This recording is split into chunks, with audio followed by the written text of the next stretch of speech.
subways should stay closed overnight for cleaning. Stephen Nesson, WNYC News. WNYC supporters include Netflix presenting Ma Rainey's Black Bottom. Viola Davis and Chadwick Boseman star in this adaptation of the August Wilson play about the 1920s mother of the blues. Now on Netflix, awards eligible. WNYC acknowledges the support of our sponsors in the arts community. As the cultural life of our city adapts to extraordinary times, WNYC's work delivering news and cultural coverage to our community and the nation is more important than ever. Thank you. I'm Jacqueline Sincata, Program Director of WNYC. You may not be aware, but the largest source of WNYC's funding comes from you. Financial support from listeners ensures that the independent, thoughtful, and reliable reporting you expect continues every time you tune in. Listener support is WNYC's foundation, so please make a contribution today. Call 888-376-WNYC or go to WNYC.org and click on Donate. And thanks. The Marketplace Morning Report is coming up next here on WNYC. And later on Morning Edition, the U.S. military has been gathering biometric data on people they encounter in war zones for years. Now, in a new book, investigative reporter Annie Jacobson argues that the officials in charge of that effort don't do enough to distinguish the good guys from the bad. We'll hear about that and much more coming up next hour here on WNYC.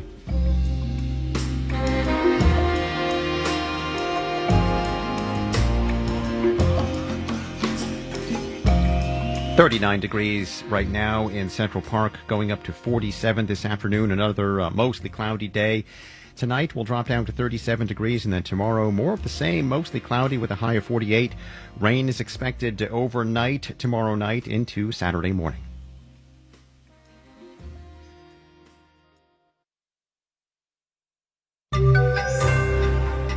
Security costs in the wake of last week's attack at the Capitol. Marketplace Morning Report is supported by Hint, fruit-infused water in over 25 flavors. No sweeteners, no calories. In stores or delivered from drinkhint.com. Hint, water with a touch of true fruit flavor. And by C3.ai. C3.ai software enables organizations to use artificial intelligence at enterprise scale, solving previously unsolvable business problems. Learn more at C3.ai. I'm David Brancaccia. The pandemic has really done a number on the budgets of state governments. When fewer are working, we pay less tax, even as demands on state governments to spend more on health care, unemployment benefits, help with food are way up.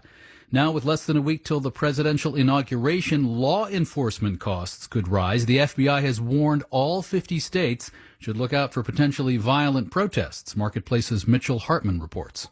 The continuing threat to state houses across the country means more expenses for state law enforcement and in some cases National Guard, according to Robert McCree at John Jay College of Criminal Justice. Personnel, obviously first, then technology and physical security and cybersecurity. He says extending security perimeters around major public buildings, adding more surveillance, those are one-time costs.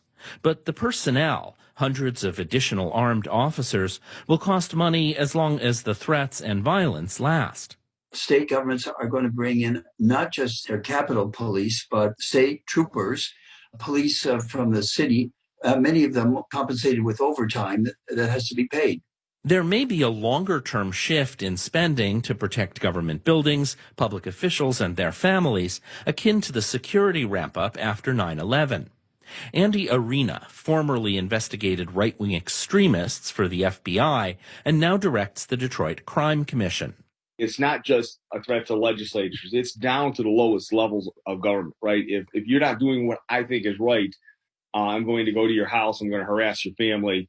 Local law enforcement, in little rural towns are going to have to be more locked in with sharing of intelligence.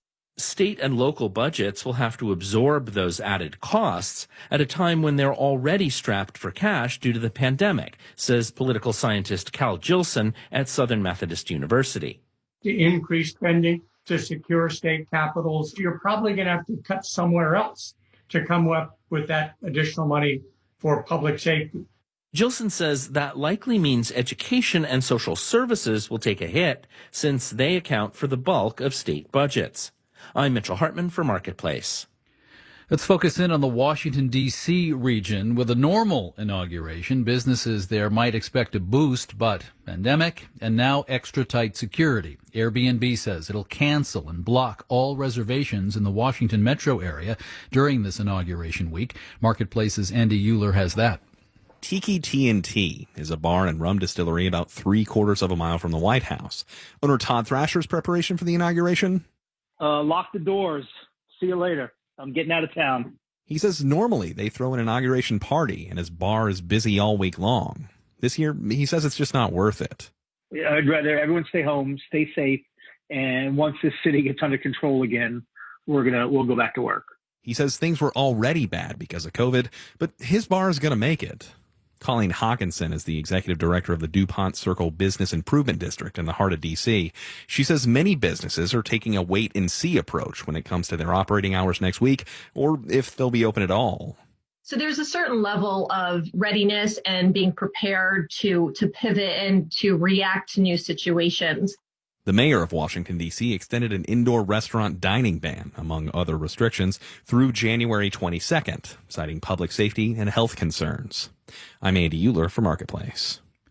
Hard to divine a theme from the early market numbers this morning. The S&P future is up 2 points. The Dow future is up 0.2%. The Nasdaq future is down 0.2%. The 10-year interest rate up at 1.11%. Cryptocurrency Bitcoin steady enough this morning, $38,100 and change, still up there, but off of its all-time high of last week. Marketplace Morning Report is supported by UKG. Two HR technology companies have joined forces to become UKG Ultimate Kronos Group, offering HR solutions to connect the modern workforce. Learn more at ukg.com. Our purpose is people. And by Fidelity Wealth Management, providing perspective on a client's entire financial picture. Investment minimums apply. Fidelity Brokerage Services, LLC. And by GEP, helping transform supply chains with strategy, services, and software, including GEP Smart and GEP Next, AI-based digital procurement and supply chain platforms. Federal workers and military service members are seeing smaller paychecks this month. They're paying more in Social Security taxes to repay a tax deferral they were forced to take last fall as part of a Trump stimulus. Marketplace's Nancy Marshall-Genzer joins us now. Nancy, why are they having to catch up on these tax payments again now? Well, this was part of President Trump's temporary payroll tax break. Very few private companies participated, but most federal workers were forced to. They did get fatter paychecks last fall. Social Security payroll taxes were not taken out from September through December. President Trump characterized this as a tax cut, but the money has to be paid back because only Congress can cut taxes. Trump had pushed lawmakers to make the payroll tax deferral permanent, but they didn't. Were these workers able to be prepared? And now that the amounts are smaller in their paychecks, now that we're in the winter? Not necessarily. Janet Holtzblack at the Urban Brookings Tax Policy Center told us this is an unpleasant surprise for many workers. If they knew what was happening, then perhaps they would have reduced some of their spending. But I think for many people, this is coming as a shock to the system. They're getting the bill now just at the same time as they're getting all the other bills from the Christmas holidays. Nancy, how long will federal workers have to work this off and catch up with the tax they owe?